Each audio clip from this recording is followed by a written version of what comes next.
In this lesson, we're going to create the business logic and data access necessary to make our API calls work in our application. By the end of this video, we will have a working version of our application. To be clear, this is an MVP or minimum viable product. We will definitely be upgrading it even more after this lesson. Now, this is lesson number 4 in our complete course on building a Postman clone. This course has been designed to be beginner-friendly and an example of what you might put in a portfolio. Although, don't just directly put this course in your portfolio needs to be uniquely yours, not just a copy of someone else's work. Now, if you want to go further in C#, I would encourage you to go to iamtimcorey.com and check out the Dev Pass. Once you get the Dev Pass, I would recommend starting with a master course to get job ready and then fill in your gaps with one or more of the dozens of topic-specific courses that are included. The Dev Pass will get you up to speed and keep you up to date in your software development career. So let's look at our code. And what we have right now is just the UI portion of our application. And as a reminder, we're going to put the URL in here.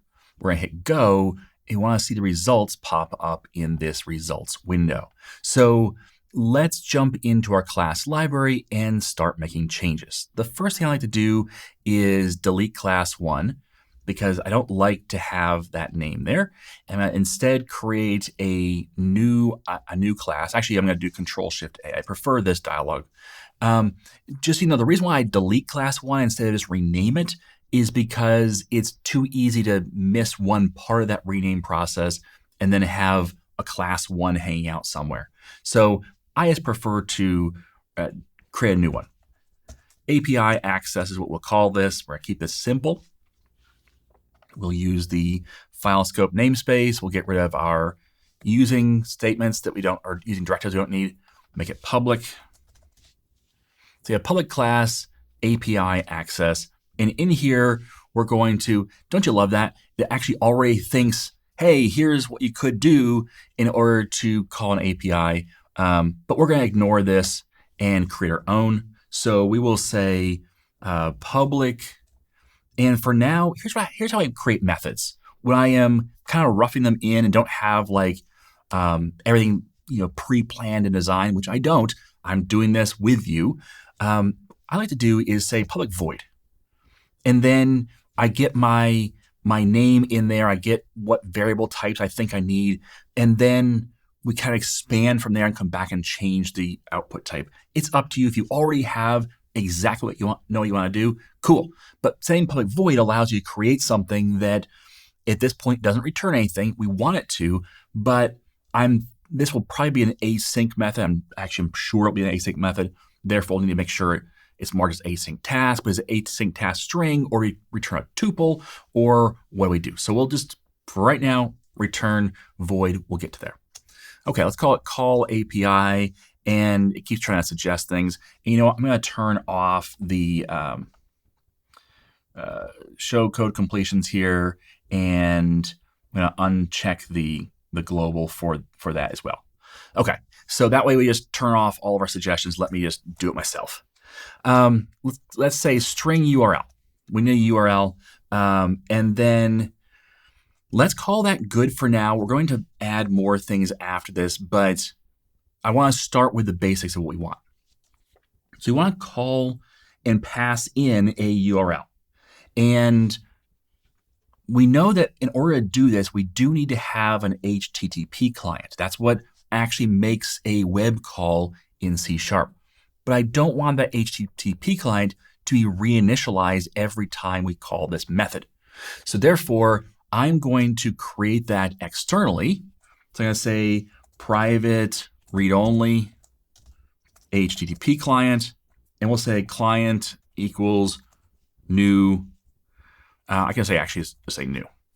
So what that will do is when the class is instantiated, it will initialize the HTTP client and get us all set up to use this client without having to redo that every time we make a new call to this method.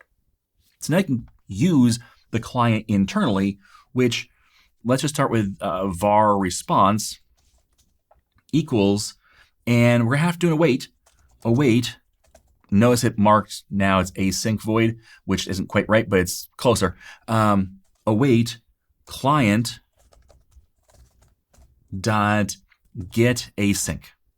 So we're going to do a get call to our URL. And that will be where we just call the URL that has been passed in, and we get the response back. So that'll be the responses here. That's going to be an HTTP response message. Okay, so far so good, although we now need to return at least a task. Never return an async void unless you are in an event. An event can return async void, otherwise don't return async void. There may be really edge cases, but really it shouldn't be that way. Okay, so with that, we now have our call and our response. But can you return this response? No, we can't, because the response is not just the string, it's a lot of information. And the first thing we're going to do is say if response.isSuccess status code. So if it's a success status code, then we can return our string. So let's say string JSON equals await response.content.read as string async. So this will read the string content from the content. Okay, so it takes the content, which is the data that's returned, and it says, okay, convert that into a string and put that into string.json, which we're going to return a string, at least for now. So let's say task string. So now we have our JSON, and we're going to return JSON. That'll be our if we have a success. But what if we don't? Well, in that case, we want to return, and let's just return error code. So error colon space, and then a semicolon, and inside here we'll put our curly braces and say response dot status code. So that returns the status code of our error. So it'll say, error 404 for, not found, or 401 not authorized, or whatever the case may be.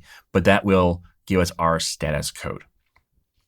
And we could go further. We could return the message to or more information, but I think that's good enough. So now we have the bare minimum for this call. We're going to do more than this, but let's talk about just wiring this up and get this running. So let's save this, and now we have an API access class. Now, what I'm going to do is I am going to try, what we're trying to do here is we're going to try to set ourselves up for the future and for kind of like pointing towards what we're going to do next, while at the same time focusing in on what we're doing now. So balancing the are we really going to need it, like the you're not going to need it principle, versus the preparing for the future. And I want to prepare for the future because I know we're going to go there, but I don't want to go too fast. So we're not going to use an interface yet, but we will. We're not going to use dependency injection yet, but we probably will in the future. So for right now, we're just going to make a simple call that just says call API. Also notice that we're just doing a get call. We don't have anything in here for if we wanted to change this signature for post or put or patch or delete. So we'll get there. But for now, we're going to just have this basic call and make sure it works. So API access, let's copy that. Let's go over to our dashboard's code. And in here, we have this code right here, which is our sample code that we're going to replace with our actual call. To do that, we need to take a step back, though, and we need to instantiate this. And where are we going to do that? Well, let's do that right at the beginning. So private read-only API access, which don't have a reference to yet. We'll get there. Let's actually control dot to add the using directive. There we go. And then we say API access. Let's call this API equals new. So we're going to instantiate it right away. And there's nothing to do in the instantiation, just instantiate it. So with that, we now have an API we can call here. So we can say await API.call API, which, okay, here's one thing I want to tweak before we're done. So let's get rid of that for a minute. Come back over here. We've just called it call API, but it's really an async call. The best practice here typically is to say async.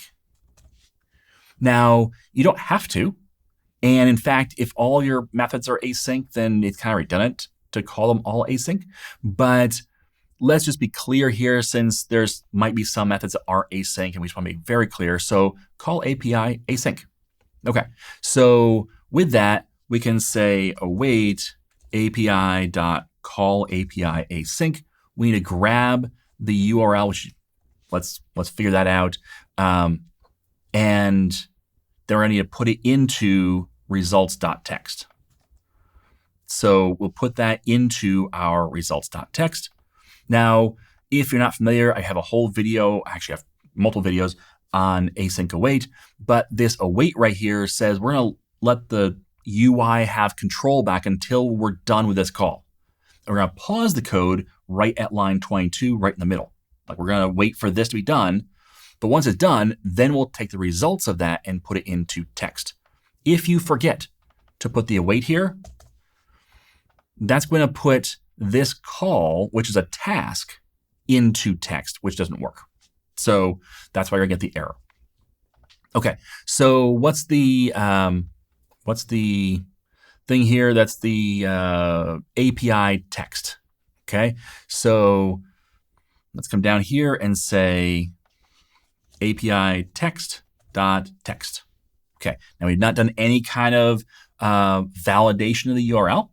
We've not done any type of, error checking around here to make sure that, well, that's probably all the validation of the URL. We haven't done anything here to protect ourselves. That's okay. And we have a method called call API async, but we don't tell it it's a GET call. We just say call it. So there's some things to improve for sure, and we will before we're done, but let's just get this running and see if it works. Okay, so we're going to start our application up, and we're going to bring our application onto the screen. We need a URL to put in here. So let's get an API to put in here. We're going to use an API from JSONplaceholders.typicode, typicode.com. And what this is just a sample placeholder. And there's different, you can make a post, or get posts or comments or albums or photos or to-dos or users, and it will return a set number of items. So it also has the ability to do not just get, but post, put, patch, and delete. So there's examples how to do this. And this is just a nice little sample they've provided. Yes, it has fake data. That's the kind of the point here. And at some point along the way, we'll probably end up creating our own API to do fake data, just because it's nice to have control over some of these things, make sure they stay around. Fake data APIs tend to come and go. So if this one does not exist anymore, then you might need to find a different one or look to see if I've already created our own fake data API, because they tend to have lots of hits. For example, this one serves about 3 billion requests each month. That's a lot when there is no money coming in for this. Like, how are they getting money for this? Just sponsors. And sponsors, believe it or not, don't spend a lot of money on things like this. So what we're going to do is we're going to grab this URL, but not the /1. We're going to grab just the to-dos. We're going to copy that. We're going to come over here and paste it into our box right here. So there's our call we're going to make, and we're going to hit go. And hopefully the results pop up in the results window. And they do. So there's our results, and that looks wretched, but it is results. And if you can see here at the very beginning, we have the open square bracket and then the curly brace, which means we have an array of objects, and inside the objects are properties with values. So we have something going on. In fact, there's one complete object inside the array. So we've got we've made some progress. We've got the Postman actually work, or the Postman clone actually working, but we've got a long way to go. We've got some things we need to clean up. And one of the things we need to clean up is this JSON. This JSON result is just a mess. It's just not human readable. It's computer readable. That's fine, but that's not who's going to be reading it. So let's make a change there. So let's go over to our API access, and let's see if we can't make a change to this JSON string. And the way to do this is actually, it's not going to be extremely efficient, but at the same time, you don't need it to be. This is one of those things where people get caught up in efficiency and forget about how efficiency really works. You can do something that's inefficient if you're doing it once or twice. You probably shouldn't do that same inefficient thing if you're doing it 500,000 times. That's the difference. It's kind of like when we do strings and we say, maybe we can come down here and say, test and then plus test2 or test1, okay, and say string test equals, okay. That's not very efficient because adding two strings together actually creates two different strings in memory and then creates a third spot and puts the two together. And that's not efficient if you're doing it a million times. That will really noticeably slow down your application. If you do it once, no big deal. In fact, it's not worth doing it a different way. So that's what we're going to do here is something that, hey, if it was in a loop where we're doing it millions of times, I might not do it this way. I might look for a better way. But in this case, the user is going to call the API once. We're going to format it. So let's say var JSON element equals JSON serializer. This is from the system.text.json. Notice that we're going to put the using directive up here. We're going to say deserialize, and we're going to deserialize to a JSON element. And we're going to deserialize a JSON object. So this is a string. We're now converting it over to a JSON element, which allows us to create the hierarchy structure in a more formalized way inside of C#. But we're not done yet. Now what we're going to do is we're going to say string pretty JSON equals JSON serializer dot serialize the JSON element. Let's get the right one there, JSON element. And then we're going to say, let's do this on a new line. So new JSON serializer options. And then in here, we're going to say right indented equals true. Okay, so what are we doing here? Well, we're taking the string and converting it over to a C# object called a JSON element. But then we're taking that object and we're going the opposite direction. We're going back to a string.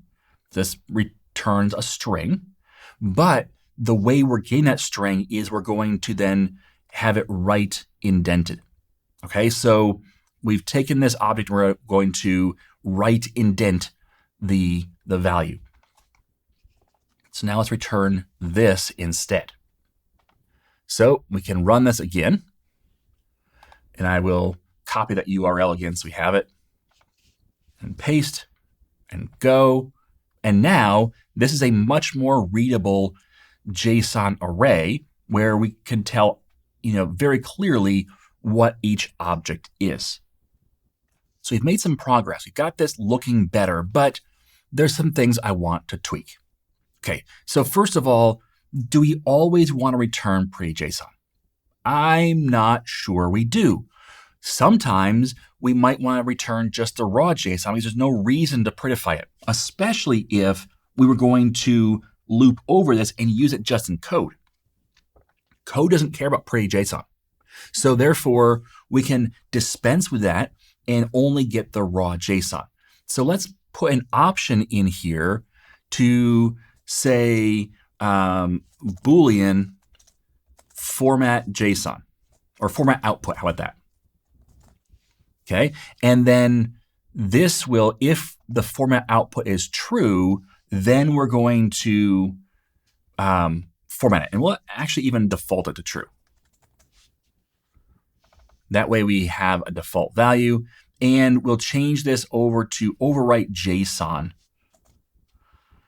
And then we'll just return JSON. But that way we can either way return JSON, but let's cut this out for a minute and say if format output, then these two lines, which are going to format the output. And if we don't format the output, well, then we just return the raw JSON. So that's one thing I want to tweak to make this look a little better, work a little better, because that way we can have one call but handle either solution. But I also want to have the ability to specify that this is going to be a get call, which right now I'm not going to do anything with it. I'm just going to know that we're going to do a get call. To do that, let's come down here.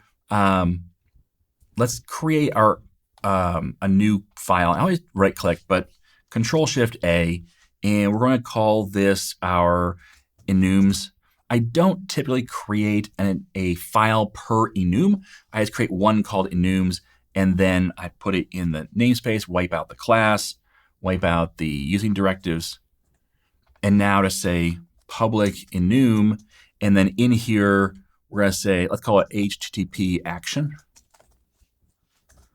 And we'll say get. And for now, maybe that's all we do. We only have one option, is just get.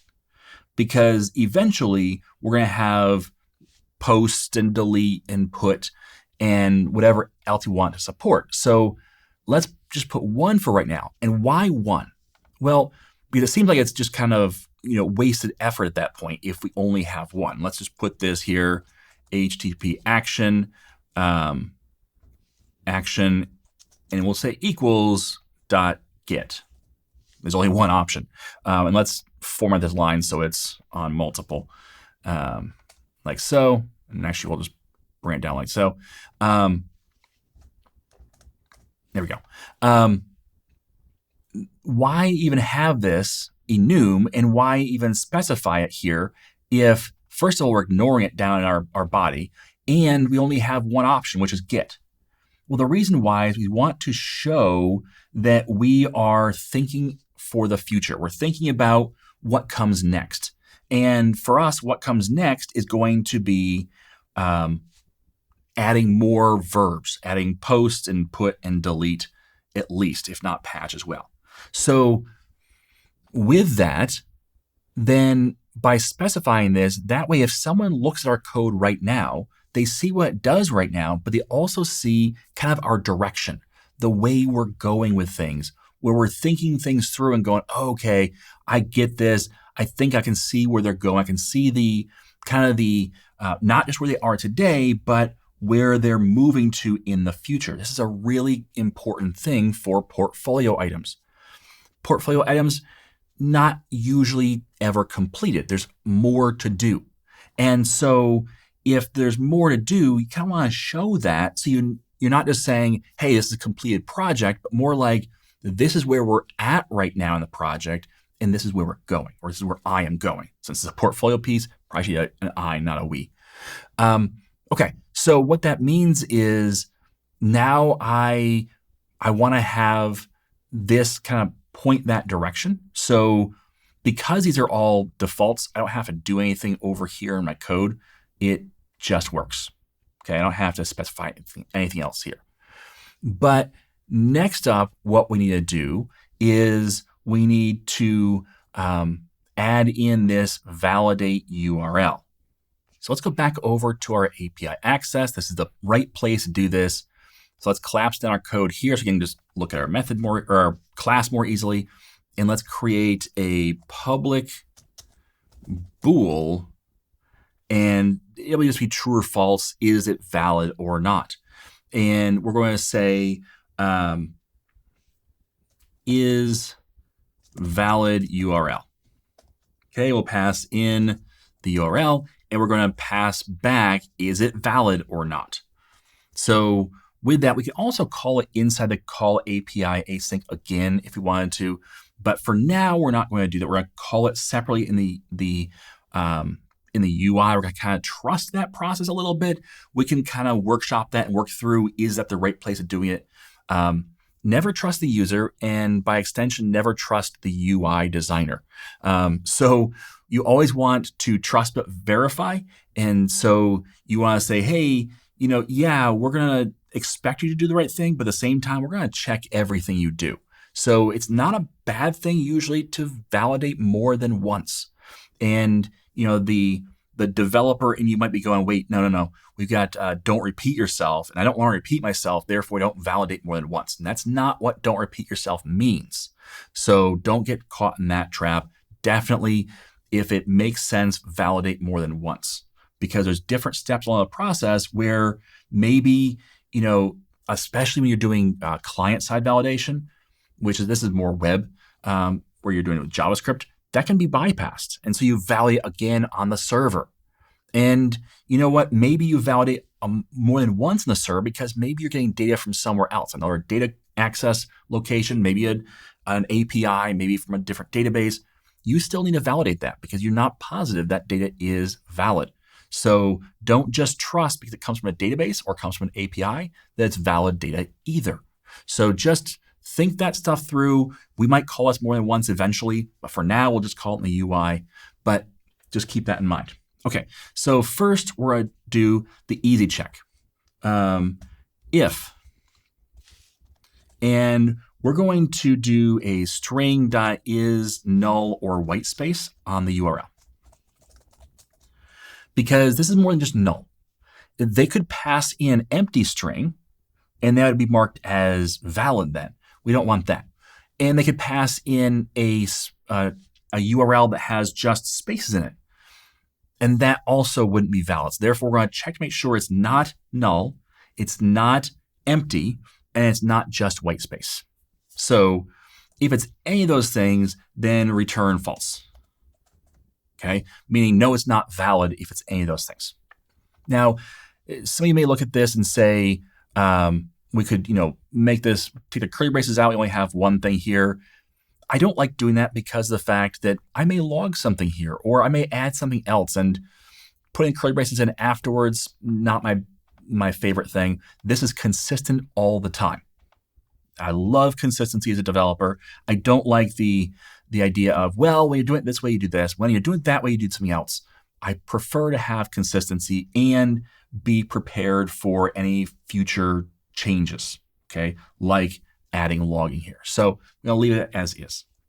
Now I'm going to say bool output equals URI. So URI, which stands for Uniform Resource Identifier, which is slightly different than a URL, which is Uniform Resource Locator. Yes, I know we have URIs and URLs, and that's frustrating, but URLs are part of URIs. Therefore, if you validate for a URI, you're probably okay for a URL. But there's also more to it than that. It's a whole rabbit hole to go down. But basically, you could have other things besides just HTTP. HTTP would be a URL, but other things could be there as well. So anyways, we're going to validate using URI.tryCreate.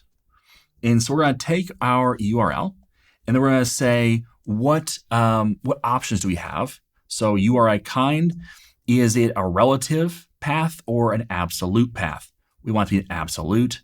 That way it's not saying things like index.html. Well, that's not a URL. That's a part of a URL. It's a relative URL. What you want is https://acme.com/index.html or whatever the case may be. So make sure it's an absolute URL.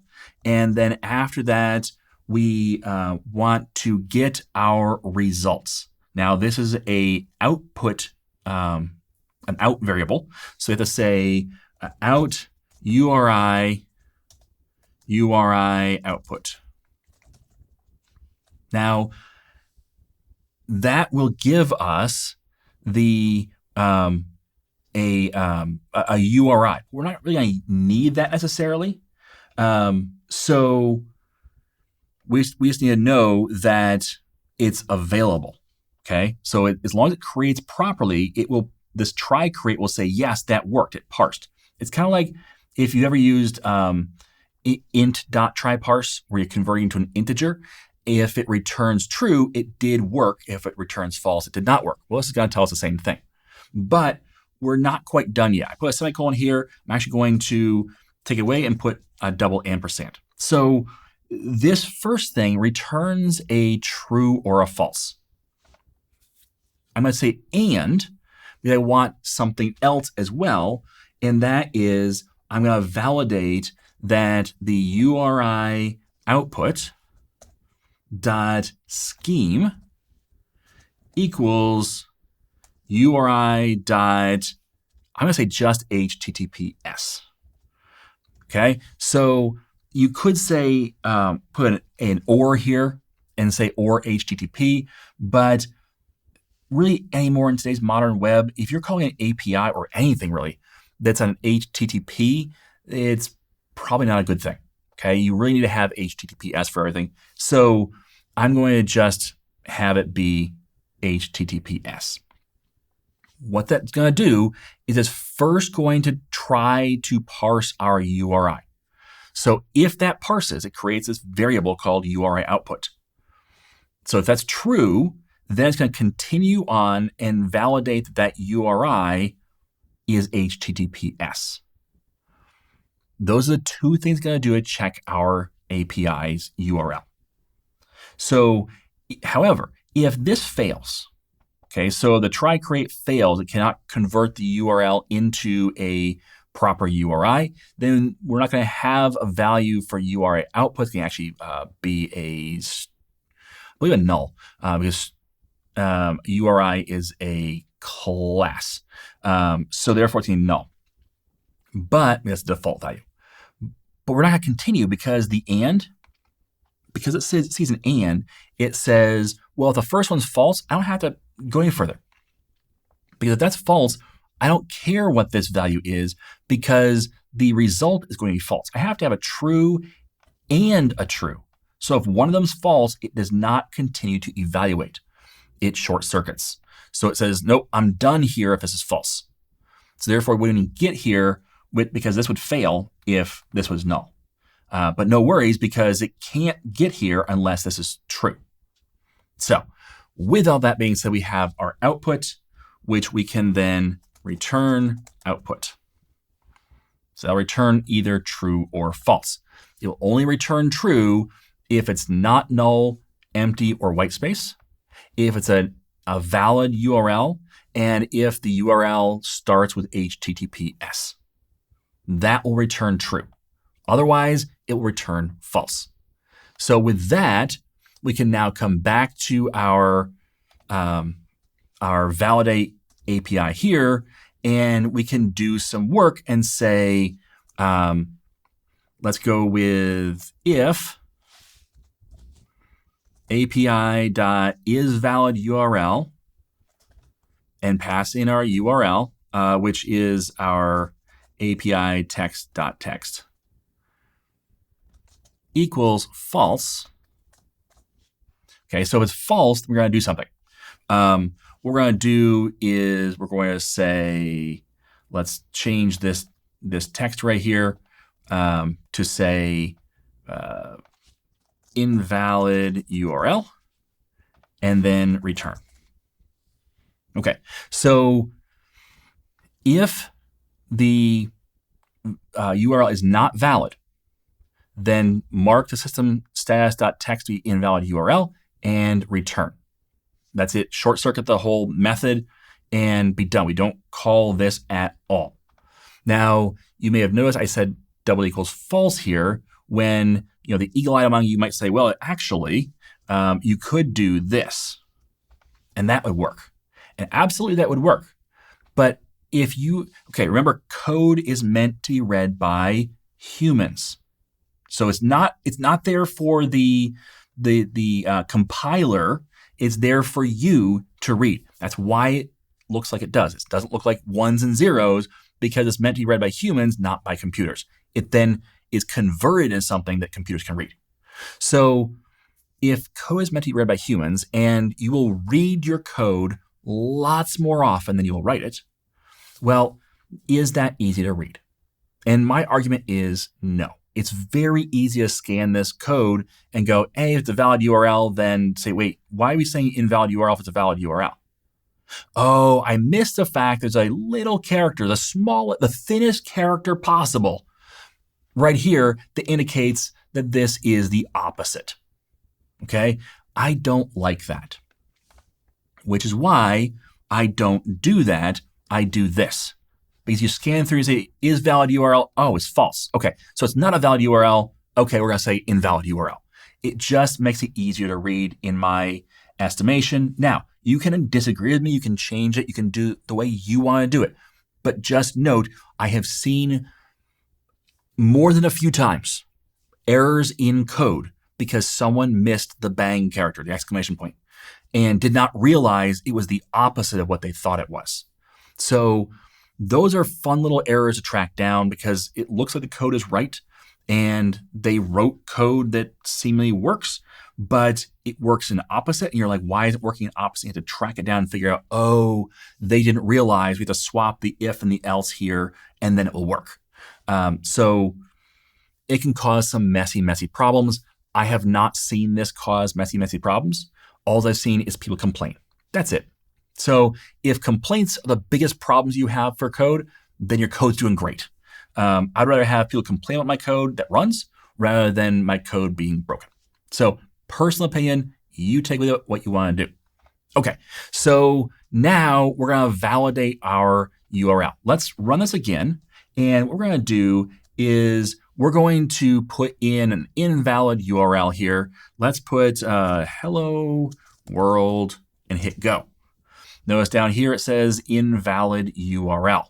Okay, so our URL is not correct, but now if let's go back to that. I'm going to grab the URL we have from before. Sorry, I'm doing it off screen here, but I'm going to paste this here. I'm going to say go. It works. And if I were to say HTTP and go, it says invalid URL. Now, note that it did not clean out the results. So let's go back and fix that. So we are doing some UI tweaking here, some changes to our UI. It's okay. We could change it right here, but I think that to start off with, we should start with like a clean slate. Maybe we should put this system status up at the top. And we should also say results text dot text equals empty string. So that way, we have this start off correctly and cleanly, and then we can have a clean slate for our error even. So this way, if we run this, and let me grab that URL again and paste in here and say go. Okay, that works. But if I do HTTP instead of HTTPS, invalid URL. Okay, so there we go. So now it cleans the screen out and it gives us our correct value. Now this would work, but if I do to-dos test at the end, error not found. Okay, so it's telling us, hey, there's a problem, error not found, but otherwise it worked. Okay, so with that, we've got a working call to our API. Our class library is working correctly. We have the code written properly. I think that this is a good first attempt at our code. Yes, we're not actually using our action yet. We're just assuming that it's a get, but we'll get to that. But one of the things I want to do is I want to, again, take another step towards pointing us towards the future. And that is I'm going to select the class up here and hit Control Dot.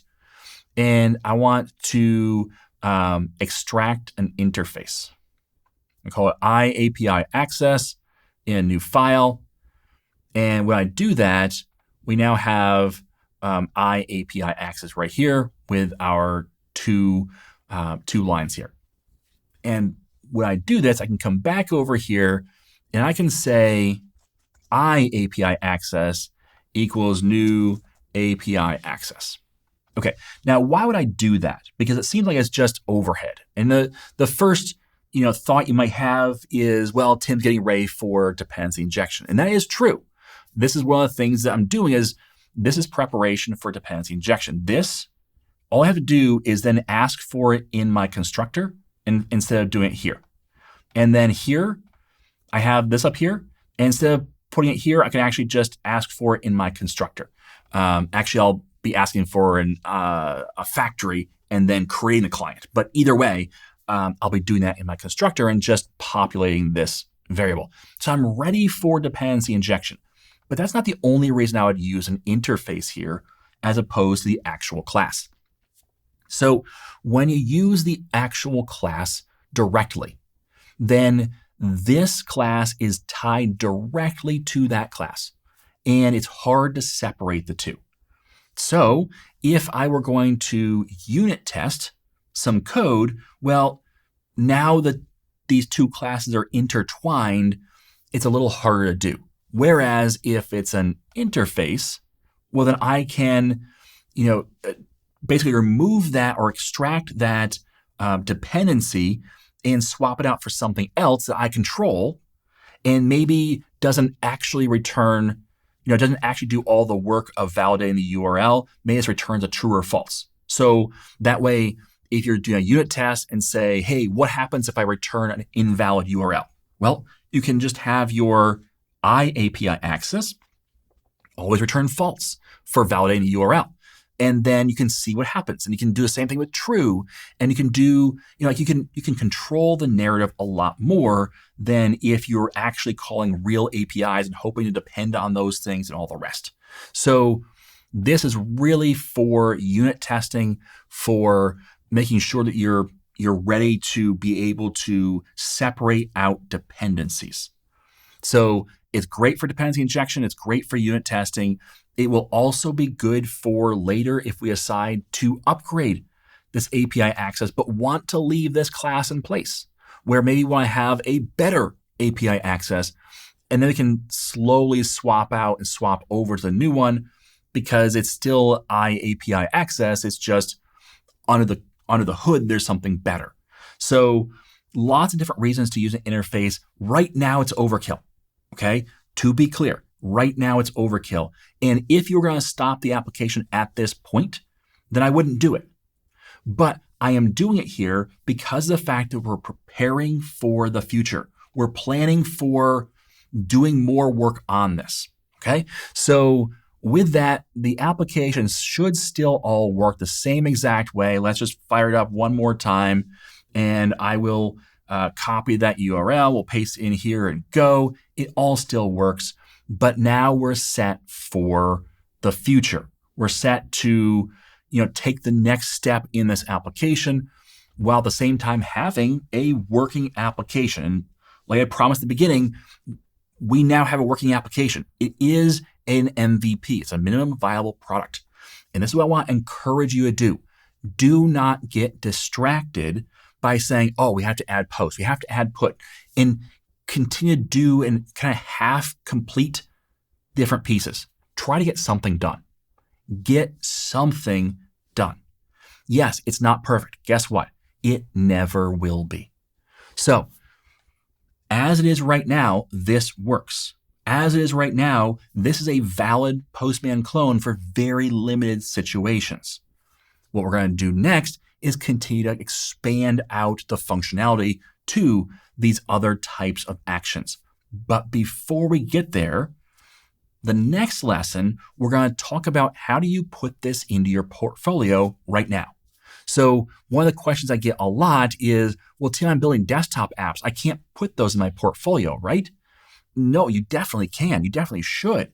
So what we're going to do next is we're going to work on our GitHub profile for this project to turn the profile README into something that is able to be shown off to a potential employer to say, hey, this is what I can do. And so we're going to have a README that's more than just text, that's going to show off what we can do. We're going to have a downloadable executable file that a person could run if they wanted to. We're going to set this up as if it's a portfolio item in my portfolio. Okay, so that's what we're going to do next, which means that's your homework. So I want you, before the next lesson, to go do that. Don't wait for me to show you how to do that. I want you to try it. Okay, that way it gets you experience. That way you can see, what things that you did differently that I do that maybe you like better, or maybe the things that I did better that you want to incorporate into yours. And also it gives some practice, some hands-on things that will validate what you know, and it will reveal what you don't yet know. So practice by turning this GitHub project into a portfolio piece, okay? Something that shows off this application and how it works. Be clear on what it does, show off the various states, and so on. Yes, we're going to change that over time as we add more functionality, but for now, I want it in your portfolio. And again, just to be clear, this wouldn't go directly in your portfolio. Sorry. You should never put something in your portfolio that someone else created. Okay? I created this code. I created this UI. And yes, you could replicate what I did. You could do it yourself, which I highly encourage you to do. But if I was a hiring manager, and I have been recently, where I've looked at people's code or in their portfolio and said, wait a minute, I created that. I look at it and go, oh, that is the suggestion site, or that's the Timco retail manager, or that's the tournament tracker. And I see those things. I don't think, oh, wow, they recreated all from memory, or they built their own. What I think is they basically just copied my work. And yes, that's good for practice. It's not good for showing off what you can do. It shows off what I can do, but it doesn't show off what you can do. So don't just take this exact project and do it in your portfolio, but take the principles of it to create your own. Create a to-do list, create so many other things you could do that replicate this without copying this. Because I want you to make sure that you have your best foot forward when it comes time for someone to look at that portfolio, okay? So build this out as a portfolio piece, try it out, make sure it works, make sure it's readable, it's clear, it's understandable, it's usable, and then come back to the next lesson where we'll actually build that out together.